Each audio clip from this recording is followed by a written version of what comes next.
I like to say we're not as big as other membership organizations, take NRA or ARP, but if you consider the penetration of the available pilots versus available gun owners or available people over 50, we are a real association success story.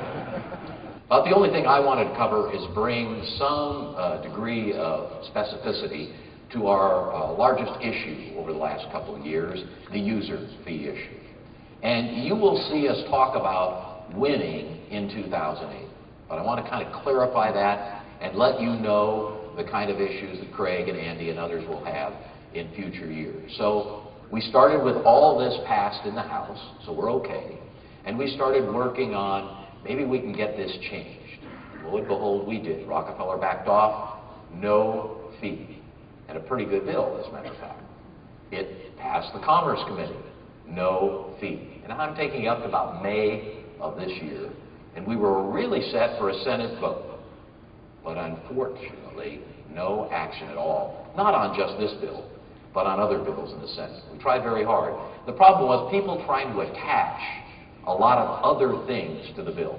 And of course, that's what stymied it and many bills in the Senate. So that's why we say we won in 2008, but now all we have, and that's not so bad, is a continuation of our present tax structure. But a new Congress, a new administration, now we'll throw out all that work that was done for 2 years and start again in 2009. There are so many things for a new administration to work on in this country that user fees and the funding of the FAA will probably not even surface until later in the year, if even at all, in this fiscal year. A new Congress next year, new administration, probably a new FAA bill. I wouldn't hold your breath on that, and that's just fine. I like paying the tax. Sometimes Congress taking no action is better than Congress being in session and taking lots of actions. You've heard of this thing called WAAS, right? The Wide Area Augmentation System lets you fly GPS glide path approaches without relying on ground-based landing aids. No VOR, no ILS, no problem. Fact is, WAAS is so smart, it even knows what you're going to say next time you need it. And don't have it on board. Wah, wah, I want my WAAS now! I was really crying there for a second. You know, one of the things that was really driving the whole discussion about user fees was this concept of what's going to be the next air traffic control system.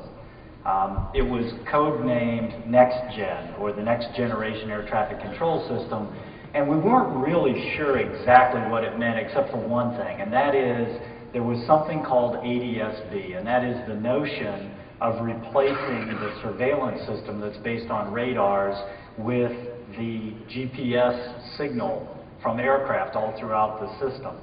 Unfortunately, as many things happen with the FAA, they took a really good idea, developed a plan, and it wasn't so good. And the reason why is it ignored everything that we were telling them.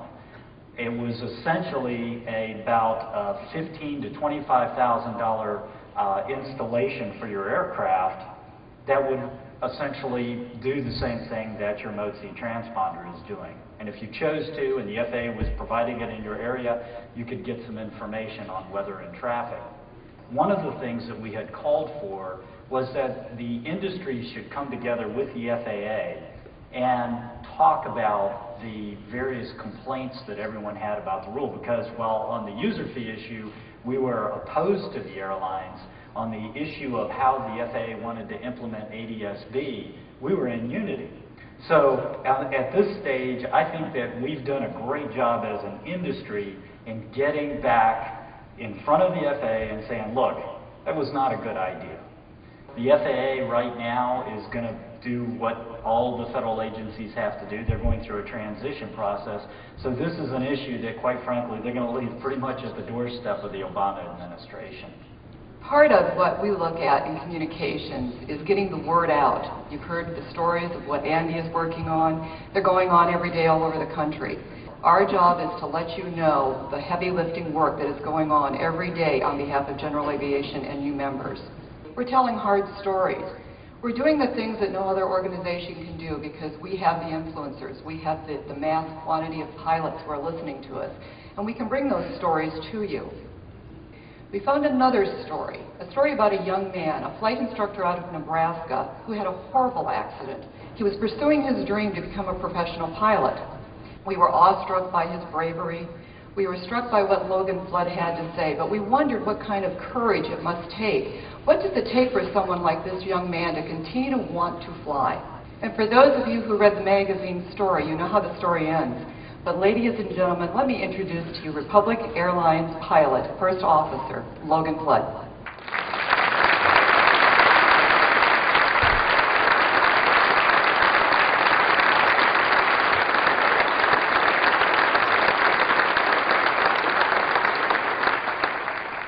I just want to say that I'm very, very happy to be here. It's people like you that just gave me the push to keep going on. And I hope to some of you that it shows you that whatever roadblocks you come across, that if you try just a little bit harder, that you can make your dreams come true. Cirrus Design's Vision SJ50 single-engine personal jet offers exceptional fuel efficiency, flexible seating for up to 7, advanced avionics, and all the Cirrus safety features you expect, including the Cirrus airframe parachute system. With its detailed design, the Cirrus Vision is technologically advanced, yet engineered to be simple to fly, to allow owner pilots more lifestyle pursuits than any other personal aircraft. Learn more about the Vision SJ50 at cirrusdesign.com. So this morning what I'd like to do is talk briefly to my friends here in this room about 3 products and services that we have that really have terrific value for the membership and terrific value for you individually. Products and services make up, as we said, almost half of our non-dues revenue.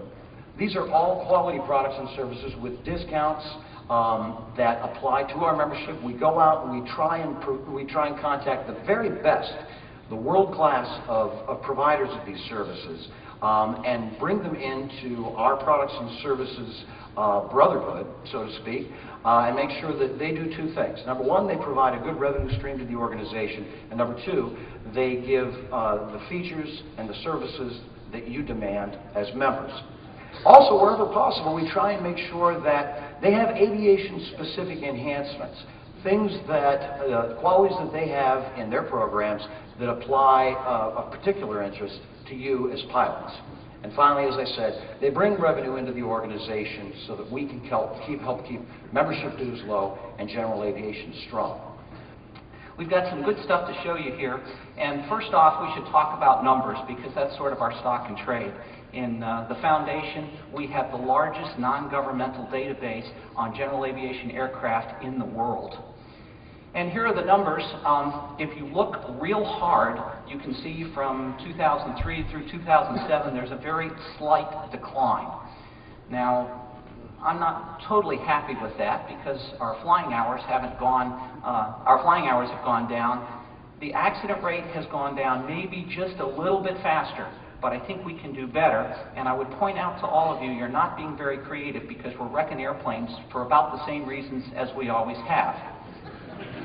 Several years ago, when we first started doing online courses, we thought we had really hit the number when we had 3,000 course completions every month. Now, we are exceeding 30,000 course completions every month. So I thank you very much for doing that. I'd like to conclude with one thought, and that is, first off, all of you who are donors, thank you very much, because this doesn't happen for nothing. If you like what we do, we hope that you will support us as you get to the end of the year and make a tax-deductible contribution. And as I am fond of saying, we will spend it more wisely than your government will. Thank you very much.